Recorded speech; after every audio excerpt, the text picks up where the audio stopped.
Dans un royaume vaste et prospère d'Afrique de l'Ouest, régnait le juste et honnête roi Adébéyo.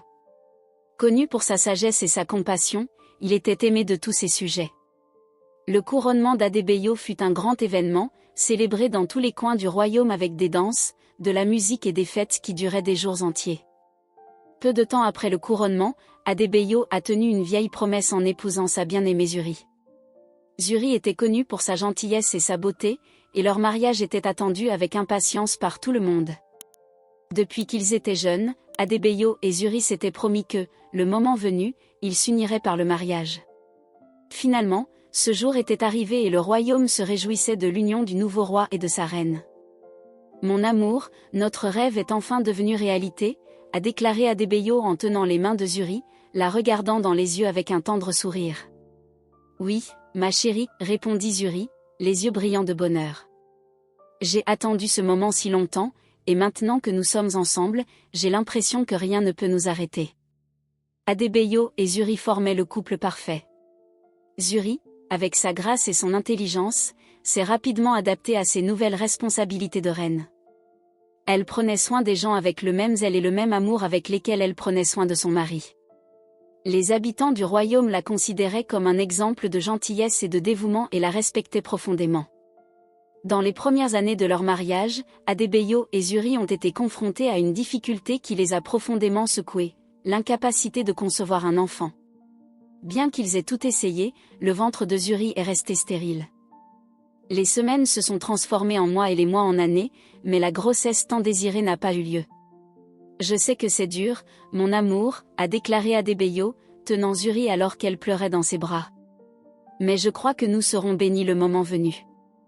Notre amour est fort et il nous soutiendra. » Zuri leva la tête et regarda Adébéyo les larmes aux yeux.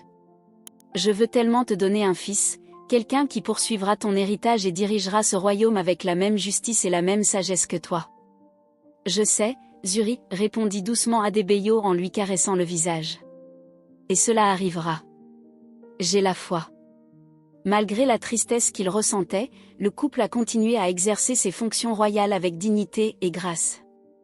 Adébéyo gouverna le royaume avec sagesse, recherchant toujours le bien-être de son peuple. Zuri, à son tour, soutenait son mari dans toutes les décisions, participant activement à la vie du palais et aux activités communautaires. Les années ont passé, et même si la douleur de ne pas avoir d'enfant était une constante dans leur vie, Adébéyo et Zuri ne se sont jamais laissés éloigner. Au lieu de cela, leur amour et leur engagement l'un envers l'autre n'ont fait que se renforcer avec le temps. Ils continuaient de croire que, le moment venu, leur prière serait exaucée. Un jour, alors qu'ils se promenaient dans les jardins du palais, Adébéyo s'arrêta et tint les mains de Zuri. « Mon amour, peu importe le temps que cela prendra, je suis à tes côtés. Nous y ferons face ensemble. » Zuri sourit, sentant la chaleur des paroles d'Adébéyo. « Je sais, ma chérie. Avec toi à mes côtés, j'ai l'impression que je peux tout affronter. » Et ainsi, le royaume a continué à prospérer sous le sage règne d'Adébéyo et la gentillesse de Zuri. Même s'ils étaient encore confrontés à des défis, leur amour et leur détermination sont restés inébranlables, apportant espoir et inspiration à tous ceux qui les entourent. 4 ans se sont écoulés depuis le mariage d'Adébéyo et Zuri, et l'absence d'héritier commence à susciter des murmures dans le royaume. Le peuple, bien qu'aimant et respecter ses souverains, ne pouvait s'empêcher de commenter l'absence de successeur au trône. « Pensez-vous que la reine pourra un jour avoir un enfant ?» a demandé une femme à son voisin alors qu'ils allaient chercher de l'eau au puits. « Je l'espère, » répondit l'autre. « Ils sont si bons envers notre peuple. Ce serait une bénédiction d'avoir un prince ou une princesse. » À l'intérieur du palais, Adébéyo et Zuri ont entendu ces commentaires mais ont refusé de se laisser affecter. Ils savaient qu'ils devaient garder confiance et se concentrer. « N'écoutez pas ces ragots », a déclaré Adébéyo en tenant la main de Zuri alors qu'ils traversaient le jardin du palais. « Notre moment viendra. » Zuri hocha la tête, essayant de cacher la tristesse dans ses yeux. « Je crois en toi, mon amour. Mais c'est difficile de ne pas s'inquiéter. » Puis, au cours de la 4e année de mariage, quelque chose de miraculeux s'est produit. Zuri a commencé à ressentir des changements dans son corps, et bientôt les médecins ont confirmé, elle était enceinte.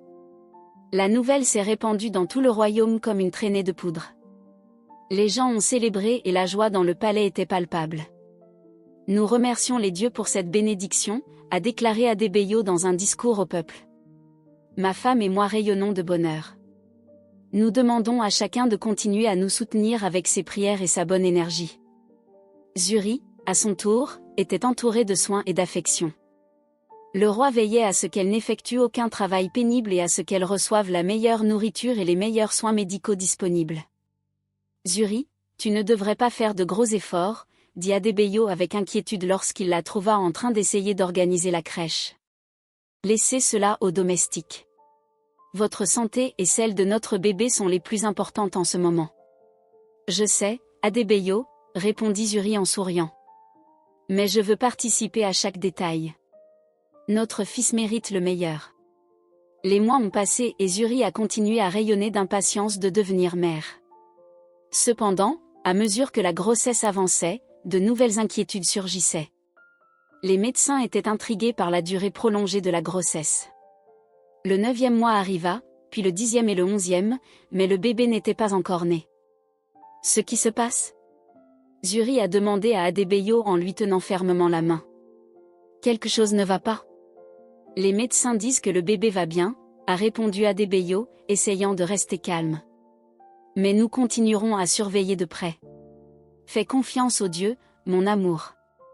Au 12e mois de grossesse, l'anxiété était palpable. Zuri et Adebayo priaient chaque jour, demandant conseil et protection pour le bébé.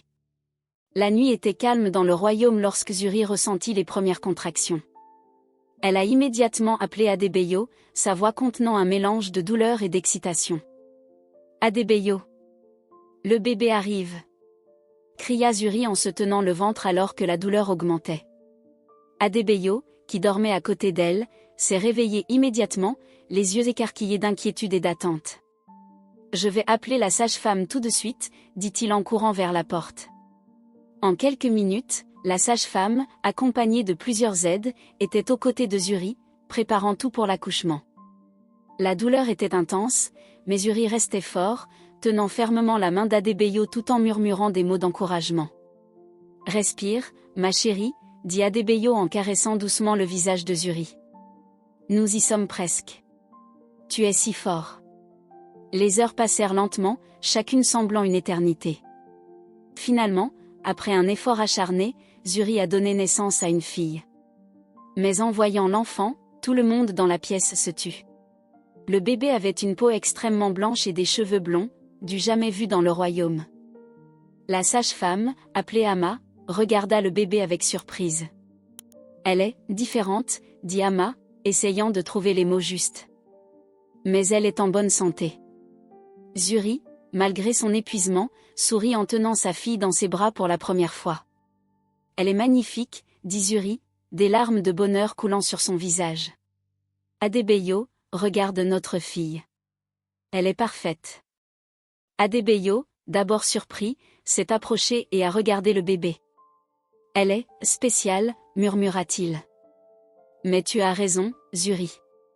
Elle est parfaite. Pourquoi est-elle comme ça ? Demanda Adebayo, toujours intrigué. Ta peau, tes cheveux. Zuri caressa la tête du bébé. C'est une albinos, a-t-il expliqué. Les dieux nous ont fait un cadeau spécial. Notre fille est unique en son genre.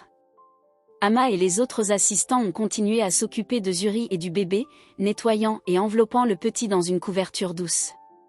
L'expression d'Ama était celle d'un pur étonnement, mais aussi de révérence. Je n'ai jamais rien vu de tel depuis toutes mes années en tant que sage-femme, a déclaré Ama. Elle est vraiment un cadeau des dieux. La nouvelle de la naissance du bébé se répandit rapidement dans tout le palais et le royaume. Tout le monde voulait en savoir plus sur la nouvelle princesse, et les rumeurs sur son apparence unique se sont répandues comme une traînée de poudre. Le lendemain, Adebayo annonça la naissance de la princesse au conseil du palais. « Messieurs, je suis heureux d'annoncer que ma femme, Zuri, a donné naissance à une fille en bonne santé, a-t-il déclaré, la voix pleine de fierté. Elle ne ressemble à aucun autre enfant que nous ayons jamais vu, mais nous pensons que cela la rend encore plus spéciale. » Les membres du conseil murmuraient entre eux, échangeant des regards surpris et curieux. Finalement, l'un des anciens, appelé Kwaku, se leva et parla. Roi Adébéyo, nous faisons confiance à votre jugement et à votre sagesse. Si les dieux nous ont donné une princesse aussi unique, il doit y avoir un objectif plus grand derrière elle. Zuri, encore en convalescence après avoir accouché, a reçu la visite de nombreux membres du palais, tous désireux de voir le bébé. Chacun d'eux fut émerveillé par la beauté singulière de la princesse. Elle est comme un rayon de lumière, dit l'un des domestiques, étonné. Si pur et brillant. Zuri, avec sa fille dans les bras, souriait à tout le monde. Elle est notre lumière, dit-elle. Et nous ferons tout notre possible pour la protéger et l'aimer. Adébéyo, à côté de Zuri, tenait la main de sa femme. Notre famille est au complet maintenant, a-t-il déclaré, les yeux remplis de larmes de bonheur. Et nous ferons tout notre possible pour que notre fille grandisse dans un monde plein d'amour et d'acceptation. Dans les années qui ont suivi la naissance de la princesse albinos nommée Adana, la famille royale a vécu dans un état de bonheur et d'harmonie. Le bébé a grandi en bonne santé et fort, même si elle avait besoin de soins particuliers en raison de son albinisme. Adébéyo et Zuri ont consacré tout leur temps et leur amour à leur fille, l'encourageant à explorer le monde qui l'entoure, toujours avec prudence. Adana, malgré son apparence unique, était une enfant pleine de vie et de curiosité. Ses yeux bleus pétillaient d'intelligence et elle devint bientôt la fierté du palais. Tous ceux qui l'ont connue ont été enchantés par sa douceur et sa douceur. Cependant, tout le monde dans le royaume ne partageait pas la même admiration pour la princesse albinos. Indira, la sœur d'Adébéyo et la tante d'Adana, regardait sa nièce avec des yeux pleins d'envie et de ressentiment. Depuis la naissance d'Adana, Indira se sent de plus en plus marginalisée et oubliée. Pourquoi tout le monde est-il si obsédé par cet enfant? Indira a demandé amèrement à son mari, Osei, un soir alors qu'il regardait la fête d'anniversaire d'Adana de l'autre côté du palais. Ce n'est qu'une enfant. Pourquoi ne se soucie-t-il pas de nos enfants de la même manière? Osei, qui partageait le même ressentiment que sa femme, secoua la tête avec désapprobation. Ce sont des imbéciles, a-t-il reconnu. Mais ne vous inquiétez pas, ma chère. Un jour, notre heure viendra. Et alors nous serons le centre de l'attention. Pendant ce temps, Adana a continué à grandir sous les soins affectueux de ses parents et des habitants du royaume. C'était une enfant heureuse, toujours souriante et répandant de la joie partout où elle allait. Son énergie contagieuse était une source d'inspiration pour tous ceux qui la connaissaient. Cependant, à mesure qu'Adana grandissait, les tensions au sein de la famille royale augmentaient également. Indira ne pouvait s'empêcher de se sentir envieuse de l'attention et de l'affection qu'Adana recevait, et son ressentiment ne faisait qu'augmenter avec le temps. Un jour, alors qu'elle se promenait dans le jardin du palais, Adana entendit des voix étouffées venant d'une pièce voisine. Curieuse, elle se rapprocha et écouta la conversation entre Indira et Osei. « Je ne supporte plus de voir Adana être choyée et louée par tout le monde, » disait Indira, la voix pleine d'amertume. « Elle n'a rien de spécial. Pourquoi tout le monde la traite comme si elle était une vraie princesse? » « Je comprends, ma chérie, » répondit Osei, la voix pleine de malice. « Mais il est peut-être temps de prendre des mesures pour garantir que nos enfants reçoivent l'attention et la reconnaissance qu'ils méritent. » Adana, choquée et blessée par les paroles de sa tante, se retira silencieusement et s'enfuit dans sa chambre. Elle ne comprenait pas pourquoi quelqu'un pouvait ressentir autant de haine et d'envie envers elle, surtout quelqu'un de sa propre famille. Quand Adana a raconté à Adébéyo et Zuri ce qu'elle avait entendu, ils ont été tout aussi choqués et inquiets. Ils craignaient que l'envie d'Indira ne conduise à plus qu'un simple ressentiment. « Nous devons être prudents, ma chère, » dit Adébéyo en posant une main sur l'épaule de Zuri. « Notre priorité est de protéger Adana à tout prix. Nous ne permettrons à rien de lui faire du mal. » Zuri hocha la tête, les yeux pleins de détermination. « Notre fille est une lumière dans nos vies, Adébéyo. Et nous ferons tout ce qui est en notre pouvoir pour garantir que cette lumière continue de briller, malgré les ténèbres qui pourraient tenter de l'éteindre. » Alors qu'Adana continuait de grandir sous l'amour et les soins de ses parents, l'envie d'Indira ne faisait qu'augmenter. Elle était déterminée à trouver un moyen d'atténuer la lumière radieuse d'Adana et d'élever ses propres enfants au même niveau de notoriété. Un jour, alors qu'Adana jouait dans les jardins du palais, Indira conspirait secrètement avec des membres mécontents du royaume pour mener à bien son plan malveillant. Ils ont décidé de kidnapper Adana et de la garder cachée jusqu'à ce que leur propre fille puisse être couronnée véritable princesse héritière. Le même après-midi, alors qu'Adana cueillait des fleurs dans les jardins, elle fut surprise par un groupe d'hommes masqués. Avant qu'elle ne puisse réagir, ils l'attrapèrent et l'emmenèrent hors du palais, ne laissant derrière eux que ses fleurs éparpillées sur le sol. Lorsqu'Adebayo et Zuri se rendirent compte qu'Adana avait disparu, la panique se répandit dans tout le palais. Ils organisèrent une recherche effrénée, parcourant tous les recoins du royaume à la recherche de leur précieuse fille. Mais malgré leurs efforts inlassables, il n'y avait aucun signe d'Adana nulle part. Pendant ce temps, Adana était piégée dans une maison abandonnée à la périphérie du royaume, entourée d'hommes cruels qui la traitaient avec mépris. Elle ressentait un mélange de peur et de confusion, ne comprenant pas pourquoi quelqu'un lui ferait autant de mal. « S'il te plaît, laisse-moi partir », plaida Adana, les larmes coulant sur son visage. « Je ne t'ai rien fait. S'il te plaît, laisse-moi rentrer à la maison. » Mais ses ravisseurs restèrent impassibles, déterminés à mettre à exécution le plan cruel d'Indira. Ils ont gardé Adana en prison pendant des jours, attendant le bon moment pour la livrer aux conspirateurs. Pendant ce temps, Adebayo et Zuri ont refusé de renoncer à retrouver leur fille. Ils mobilisèrent toutes les ressources disponibles, demandant l'aide des gardes du royaume, des villageois et même des rois voisins. Mais malgré ces efforts héroïques, le sort d'Adana restait un mystère. Puis, une nuit, alors qu'Indira dînait chez elle avec Osei, un groupe de gardes du royaume est entré par effraction dans la résidence et les a arrêtés. Ils avaient découvert le plan diabolique d'Indira et de ses complices et étaient déterminés à faire justice. Adebayo et Zuri furent immédiatement informés de la capture d'Indira et se précipitèrent à la prison pour affronter leur traître sœur. Lorsqu'ils arrivèrent, ils trouvèrent Indira et Osei reculés dans un coin, le visage pâle de peur et de honte.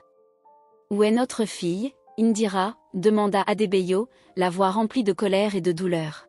« Où as-tu caché Adana ?» Indira, consciente que son plan avait été découvert, tomba à genoux devant son frère et demanda grâce. « Je suis vraiment désolée, » murmura-t-elle, les larmes coulant sur son visage. « Je voulais juste que mes enfants soient reconnus. » Zuri, bien que blessé par la trahison de sa belle-sœur, éprouvait de la compassion pour elle. « Indira, pourquoi as-tu fait ça ?» demanda-t-elle, la voix tremblante d'émotion. « Adana est notre fille. Comment as-tu pu essayer de nous la prendre ?» Indira n'avait pas de mots pour répondre. Elle savait que ses actes étaient impardonnables et qu'elle avait trahi la confiance de sa propre famille. Adebayo regarda sa sœur avec tristesse et déception. « Vous avez déshonoré notre nom et celui de notre famille, Indira, » dit-il d'une voix lourde de tristesse. « Vous n'êtes plus le bienvenu dans notre royaume. Vous serez banni pour toujours. » Avec ces mots, Indira fut escortée hors de prison et exilée du royaume pour toujours. Même si son cœur était brisé par la perte de sa sœur, Adebayo savait qu'il était nécessaire d'agir avec fermeté pour protéger sa famille et son royaume. Adebayo et Zuri sont retournés au palais, où ils ont été accueillis avec des câlins et des larmes de soulagement. Même si Adana était toujours portée disparue, ils avaient désormais l'espoir qu'elle serait bientôt retrouvée. Ils se rassemblèrent autour d'une petite table dans la salle du trône, se tenant fermement la main. « Nous retrouverons Adana, mon amour », a promis Adebayo, la voix pleine de détermination. « Elle nous reviendra, je le promets. » Zuri sourit à travers ses larmes. « Je le sais, » dit-elle. « Notre fille est forte et courageuse. Elle s'en sortira et rentrera chez elle, là où elle appartient. » Pendant ce temps, à la périphérie du royaume, Adana restait captive, le cœur rempli de peur et d'incertitude. Elle passait ses journées enfermée dans une petite cellule sombre, nourrie uniquement du strict minimum nécessaire à sa survie. La solitude était son seul compagnon, et les murs froids et humides semblaient se refermer autour de lui. Mais malgré les conditions inhumaines dans lesquelles elle se trouvait, Adana a refusé de perdre espoir. Elle savait que ses parents faisaient tout ce qui était en leur pouvoir pour la retrouver, et elle était déterminée à rester forte jusqu'à sa libération. Une nuit, alors qu'elle dormait dans sa cellule, Adana fut réveillée par un bruit lointain venant de l'extérieur. Elle se leva lentement et s'approcha de la petite fenêtre, à peine capable d'en croire ses yeux. Il s'agissait d'un groupe de gardes du royaume, dirigé par son père, Adebayo. Ils avaient découvert la cachette d'Adana et étaient là pour la libérer. Adana, appela Adebayo, sa voix résonnant dans le couloir sombre. Nous sommes là pour vous sortir d'ici. Est-ce que ça va? Adana pouvait à peine contenir ses larmes de joie. Oui papa, je vais bien. Cria-t-elle en retour, la voix pleine d'émotion. S'il vous plaît, sortez-moi d'ici. Avec une rapidité surprenante, les gardes ont enfoncé la porte de la cellule et se sont précipités pour libérer Adana. En quelques minutes, elle était libre, enveloppée dans les bras aimants de ses parents. Adebayo et Zuri n'ont pas pu retenir leurs larmes en serrant leur fille perdue dans leurs bras. Nous ne te quitterons plus jamais, mon amour, dit Zuri, la voix tremblante d'émotion. Tu es en sécurité maintenant. Adana sourit à travers ses larmes, reconnaissante d'être enfin de retour aux côtés de ses parents. Vous m'avez tellement manqué, les gars, dit-elle, sa voix se brisant d'émotion. Je ne veux plus jamais être séparée de toi. Avec Adana dans leurs bras, Adebayo et Zuri retournèrent au palais, où ils furent accueillis avec une grande fête et une grande joie. Le royaume tout entier s'est réuni pour célébrer le retour sain et sauf de la princesse perdue, et les rues étaient remplies de festivités et de bonheur. Mais malgré la joie de l'occasion, Adebayo savait qu'il restait encore beaucoup de travail à faire. Il était déterminé à faire en sorte qu'aucune autre famille ne subisse les mêmes souffrances qu'elle avait endurées. Il promet de renforcer la sécurité du royaume et de punir ceux qui tenteraient de nuire à ses sujets. Pendant ce temps, Adana était reconnaissante d'être de retour à la maison et en sécurité avec ses parents. Elle savait que le traumatisme de son enlèvement ne disparaîtrait jamais complètement, mais elle était déterminée à ne pas laisser cela l'empêcher de vivre pleinement sa vie. Avec l'amour et le soutien de sa famille et de son peuple, Adana savait qu'elle pourrait surmonter tous les défis que l'avenir lui réserverait. Et alors qu'elle regardait l'avenir avec un espoir renouvelé, elle savait qu'elle était à sa place, aux côtés de ceux qu'elle aimait le plus. Alors que le royaume se remettait de la crise et célébrait le retour sain et sauf d'Adana, Adebayo et Zuri s'efforçaient de rétablir la paix et l'ordre. Ils ont travaillé sans relâche pour renforcer la sécurité du royaume, en mettant en œuvre des mesures strictes pour garantir qu'aucun autre citoyen ne subisse le même sort terrible que celui que leur fille a subi. Ensemble, ils ont revu les politiques de sécurité du royaume, renforcé les patrouilles aux frontières et intensifié la surveillance à tous les points d'entrée et de sortie du royaume. Ils ont également sensibilisé les citoyens, encourageant chacun à signaler toute activité suspecte aux autorités. Pendant ce temps, Indira et ses complices ont été traduits en justice pour leurs actes cruels. Ils furent jugés par le Conseil royal et reconnus coupables de complot, d'enlèvement et de trahison. La punition d'Indira était particulièrement sévère, car elle avait trahi non seulement sa famille mais aussi le royaume tout entier. La punition d'Indira a rappelé avec force que la trahison et la méchanceté ne resteraient jamais impunies dans le royaume d'Adebayo et de Zuri. Ils étaient déterminés à maintenir la justice et l'intégrité du royaume à tout prix, en veillant à ce qu'aucun autre citoyen ne souffre aux mains de ceux qui cherchaient à causer du tort. Pendant ce temps, Adana se remettait lentement du traumatisme de son enlèvement, entourée de l'amour et du soutien de sa famille et de ses amis. Elle s'est consacrée à reprendre sa vie normale, trouvant du réconfort dans les activités qu'elle appréciait le plus, comme se promener dans les jardins du palais et passer du temps avec ses proches. Au fil du temps, le sourire est revenu sur le visage d'Adana et elle a trouvé la force d'avancer. Elle savait que son enlèvement l'avait changée pour toujours, mais elle savait aussi qu'elle ne se laisserait pas définir par cela. Elle était déterminée à vivre une vie pleine et heureuse, honorant l'amour et le sacrifice de ses parents. Alors que le royaume se relevait, plus fort et plus uni que jamais, Adebayo et Zuri envisageaient l'avenir avec espoir et optimisme. Ils savaient que le chemin à parcourir serait difficile, mais ils étaient convaincus qu'avec amour, courage et détermination, ils pourraient surmonter tous les obstacles qui se présenteraient à eux. Avec Adana à leur côté, prête à prendre sa place de future reine, et avec le soutien fidèle de leur peuple, Adebayo et Zuri étaient prêts à affronter tout ce que le destin leur réservait. Car ils savaient que tant qu'ils seraient ensemble, il n'y aurait aucun défi qu'ils ne pourraient surmonter.